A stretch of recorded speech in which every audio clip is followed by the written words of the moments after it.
కారణం ఏంటి అంటే 30 మార్చి నాడు వాస్తవంగా మేము భిక్షంతో ప్రతి 10 నిమిషాలకు ఒకసారి సెల్ ఫోన్లో టచ్లో ఉన్నటువంటి వ్యక్తిని. భిక్షం ఎప్పుడు అంటుండే సహాయ నిరాకరణ ఉద్యమం అయిపోయింది, సకల జనుల సమ్మె అయిపోయింది, మిలియన్ మార్చ్ అయింది, మళ్ళీ ఈ మార్చ్ కూడా అయిపోతున్నది, కానీ తెలంగాణ అంశం మాత్రం ఎక్కడ ఉండాలనో అక్కడనే ఉంటుంది, నేను మాత్రం ముందుకు పోవడం లేదు. ఆ విషయాలన్నీ దృష్టిలో పెట్టుకొని అసలు ఏం చేస్తే ఈ అంశం ముందుకు పోతుంది, రాష్ట్ర సాధన అనేది సాధ్యమవుతుంది. ఎందుకంటే ఇప్పటి వరకు తెలంగాణ ప్రజలు తమ చేతుల్లో ఉన్నటువంటి ప్రతి పని కూడా చేయడం జరిగింది. రాజీనామాలు కానివ్వండి, మిలియన్ మార్చ్ కానివ్వండి, మిగతా మార్చులు కానివ్వండి, సహాయ నిరాకరణ కానివ్వండి, ప్రతిదీ కూడా చేస్తూ లేదు. అయినా కూడా రాష్ట్ర సాధన అనేది ఒక్క అడుగు కూడా ముందుకు పోతలేదు. 30th మార్చ్ తదుపరి నెక్స్ట్ డేనే పేపర్లో మేము కొన్ని విచిత్రమైన విషయాలు కూడా చదవడం జరిగింది. ఒకడు పామే కావాలి కానీ కట్టిరవద్దు అని ఒకడు ఏకాభిప్రాయం లేదని ఇంకొకరు తీవ్రమైనటువంటి ప్రతిఘటనతో అది సుశీల్ కుమార్ సిండే కానివ్వండి, గులాం నబీ ఆజాద్ కానివ్వండి, కాశ్మీర్లో ఉండి మరీ మాట్లాడుతూ రెచ్చగొట్టినటువంటి ప్రకటన చేస్తున్నారు. అదే కోణం లోపల లగడపాటి రాజగోపాల్ ఇలాంటి వాళ్ళు కూడా ఈ ప్రకటన చేస్తూ పోవడం జరుగుతుంది. అంశం ఏంటంటే అసలు ఈ తరుణంలో తెలంగాణ సాధ్యం ఎట్లా దీన్ని సాధ్యం చేసుకోవాలి, ఏ విధంగా తెచ్చుకోవాలన్నదే మన ముందున్నటువంటి ప్రశ్న. దీనికి మిత్రులు నేను 3 మార్గాల గురించి కూడా సూచనలు చేయడం జరిగింది. ఆ ఒత్తిడి క్రమం ఏ విధంగా ఉండాలి, వాళ్ళ ఆర్థిక పునాదం ఏ విధంగా మనం వాటి మీద కాన్సన్ట్రేట్ చేయాలనే విషయాలు. ఈ అంశాలను పక్క పెట్టి చూసినట్లయితే ఈరోజు ఉదయం మార్నింగ్ నేను కేకే తోటి మాట్లాడేందుకు కూడా ఒక సందర్భం అనేది ఉంది. ఇవాళ వేమూరు రాధాకృష్ణ ఒక వ్యాసం రాసిండు. ఆ వ్యాసంలో స్పష్టంగా చెప్పాడు, తెలంగాణ లోక్సభ సభ్యులు ఎవరైతున్నారో సీఎం కిరణ్ కుమార్ రెడ్డి ఇంటి ముంగట ధర్నా చేసిన దానికి కారణం అనేది ఉన్నది. కారణం ఏంటంటే సీఎం ఇంటి ముంగట పోకపోతే మార్చిలో పాల్గొనాల్సి వస్తుంది, మార్చిలో పాల్గొంటే ప్రజలు ఎక్కడ వాళ్ళ మీద తిరుగుబాటు చేసి పడుతున్నారు అని చెప్పి భయపడి సీఎం ఇంటి ముంగట ధర్నా చేస్తూ హోమ్ మినిస్టర్ సబితాంద్ర రెడ్డికి వాళ్ళే ఫోన్ చేసి మమ్మల్ని అరెస్ట్ చేసి శంషాబాద్ పోలీస్ స్టేషన్లో పెట్టండి దూరంగా, మార్చ్ అయిపోయిన పిదప మళ్ళీ వదిలిపెట్టండి అని చెప్పి రిక్వెస్ట్ చేస్తున్నట్టుగా ఆయన రాయడం జరిగింది. అది చదివిన పిదపనే కేశవరావు ఫోన్ చేయడం, నేను మాట్లాడడం జరిగింది. ఇదేందా చేస్తేదో చేయరు కానీ మీ అరెస్ట్కు వీటికి కూడా మీరు ఇంత పెద్ద రికమెండేషన్లు చేసుకోవాల్సిన అవసరాలు ఇవన్నీ బాగలేవు, అసలు ఉద్యమాన్ని వాడు రాధాకృష్ణ గారు పూర్తిగా దానికి ఏమాత్రం విలువ లేకుండా చేస్తున్నాడు, వాడు ఇటువంటి పద్ధతి బాగలేదని చెప్పి నేను మాట్లాడుతున్నప్పుడు మీరు ఏమనుకుంటున్నారు, అసలు మరి ఏం చేద్దాం అనుకుంటున్నారని చెప్పి కూడా నేను ప్రశ్నించాను. ఇదే రోజు వేద్ కుమార్ కూడా ఆ చర్చకు కూడా పోయాడు. మరి ఆ స్కీమ్లో ఈరోజు తెలంగాణ ఎంపీలు, టీటాక్ వాళ్ళు, వివిధ ప్రజా సంఘాలు కూడా సమావేశమైంది. ఆ సమావేశం లోపల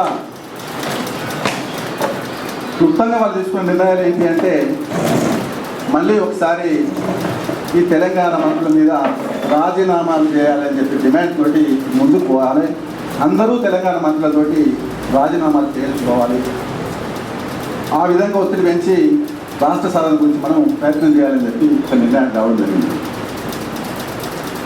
నేను మొదటి నుండి కూడా ఒక స్పష్టమైన విధానంతో ఉన్నటువంటి వాళ్ళు, నేను కూడా స్పష్టం చేసిండు.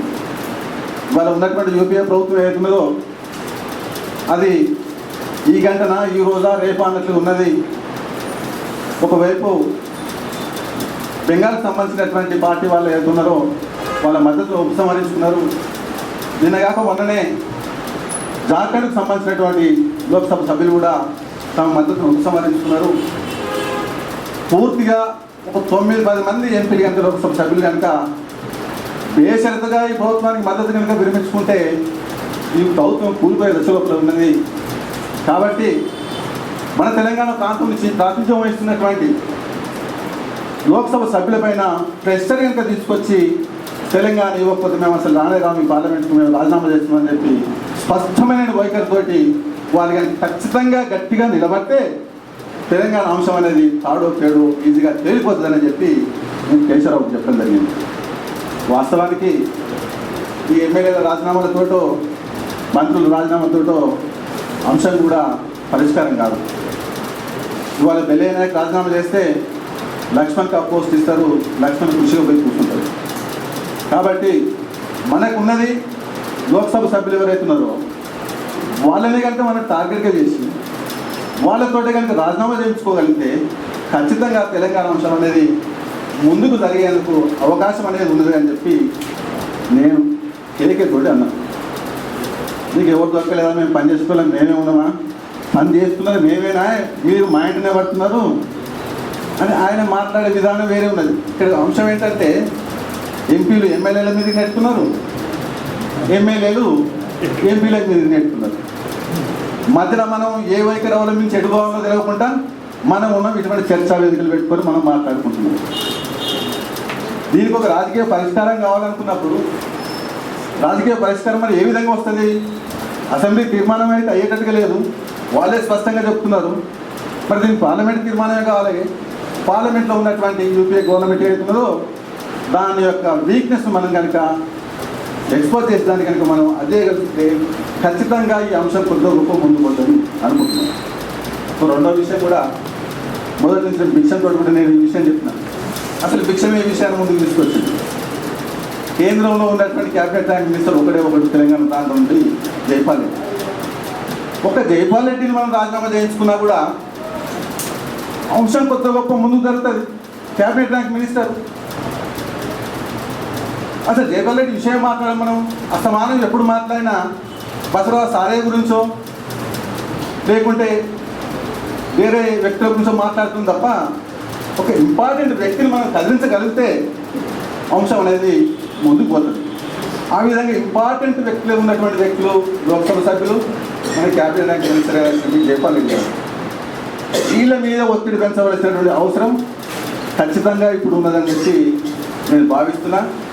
వాళ్ళ మీద ఒత్తిడి పెంచకుండా శాసనసభ్యులపైనో కౌన్సిల్ సభ్యులపైనో ఈ మంత్రులపైన ఒత్తిడి పెంచితే ఈ సమస్యకు పరిష్కారం అనేది ఉండకపోవచ్చు అని చెప్పి కూడా నేను ప్రగల్భంగా విశ్వసిస్తున్న వ్యక్తుల్లో కూడా నేను ఒకటి. అందు గురించి మొదటగా మనం కాన్సన్ట్రేట్ చేయవలసింది ఎంపీలనే టార్గెట్ చేయాలి. కేంద్రంలో మంత్రివర్గంలో ఉన్నటువంటి జైపాల్ను టార్గెట్ చేయాలి.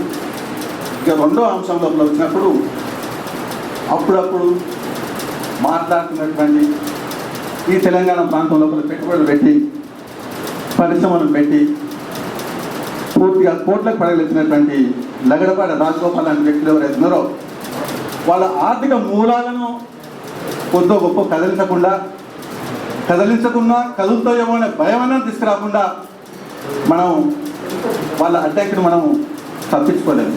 ఎందుకంటే రాజగోపాల్ లాంటి వ్యక్తులు చాలామంది లేదా సుబ్బరామరెడ్డి లాంటి వాళ్ళు కానీ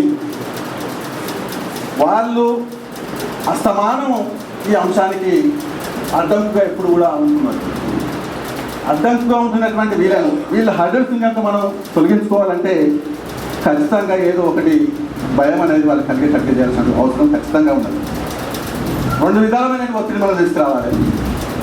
ఒకటి ఎంపీసు అండ్ జైపాల్ రెడ్డి, రెండోది ఇక్కడ పెట్టుబడులు పెట్టినటువంటి పారిశ్రామికవేత్తలు ఎవరైతే ఉన్నారో నాతో కలుసు వాళ్ళు పదే తెలంగాణ అంశానికి అడ్డుపడకుండా వాళ్ళపైన కూడా ఒత్తిడి తీసుకొచ్చి ఈ అంశం ముందుకు పోయేటట్టుగా మనం ప్రయత్నం చేసుకోవాలని చెప్పి నేను భావిస్తున్నాను.